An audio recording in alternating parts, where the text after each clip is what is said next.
Hello everyone, welcome back.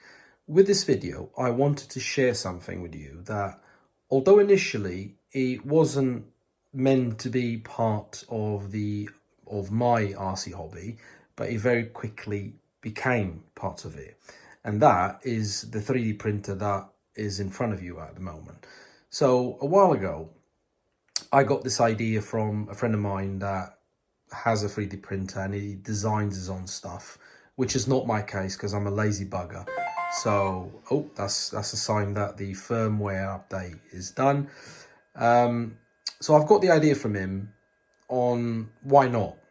I was never, to be honest, too much into 3D printing stuff and things like that. But, once this friend of mine started showing me things that he designs and prints, I thought to myself, well, why not? And it started as something quite relatively light.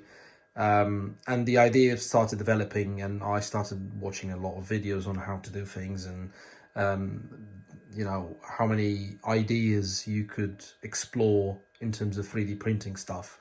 And it quickly developed into me actually buying a 3D printer.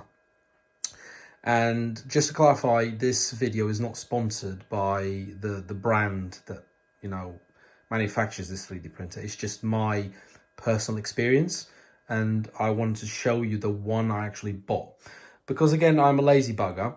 I went with the 3D printer that allowed me to basically do things the easy way. So I went with Bambu Lab.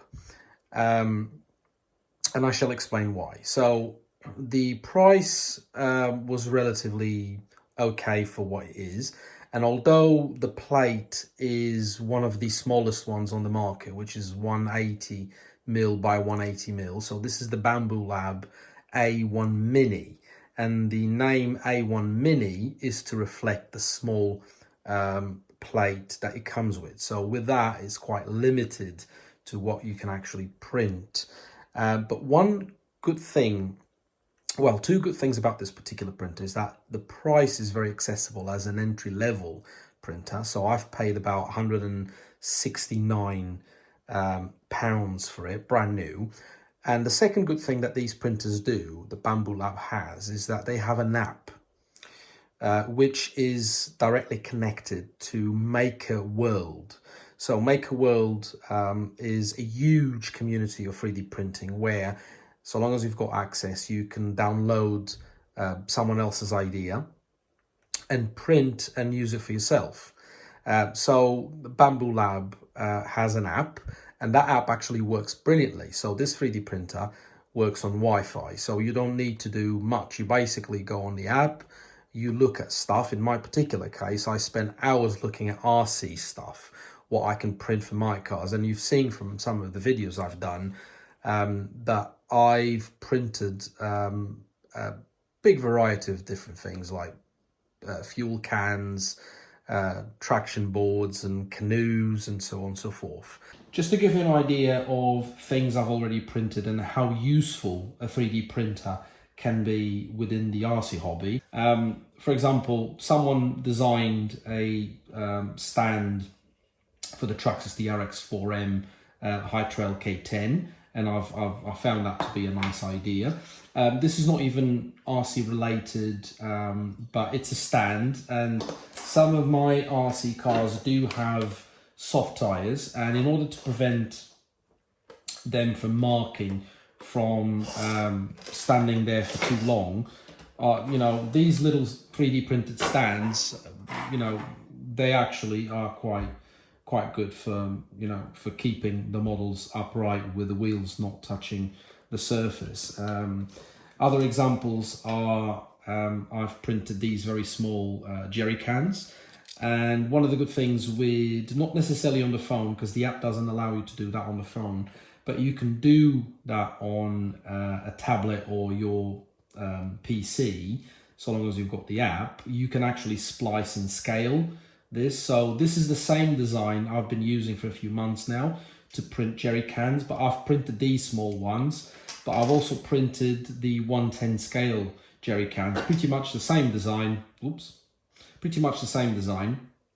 but I've scaled it to 110. Another idea, I've printed some traction boards, a canoe.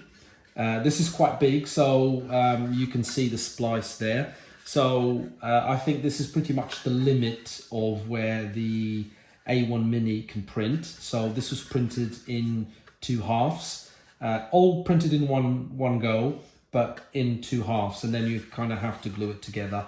And then I've printed in white and ended up painting it in red and then black over there. To give you another example of things that I've already printed, the fire extinguisher is not 3D printed. This is, I've nicked this from My Kids Toys. Shame on me. But everything else here on the back of this FCX24 was 3D printed. The traction boards, the shovel, the gas canisters, the pallet, and the fuel drum there with the little supports there. So all 3D printed. And again, the power wagon, the traction boards, a little toolbox there, and a different jerry can style. So it's quite, I don't know, ever since I bought the 3D printer, it quickly became part of my RC hobby. And dare I say, some weeks I don't clock the time, obviously, but I must spend more or less the same time researching for 3D designs from other people and downloading and getting them printed, as much as I actually spend swapping wheels and playing with my RC cars.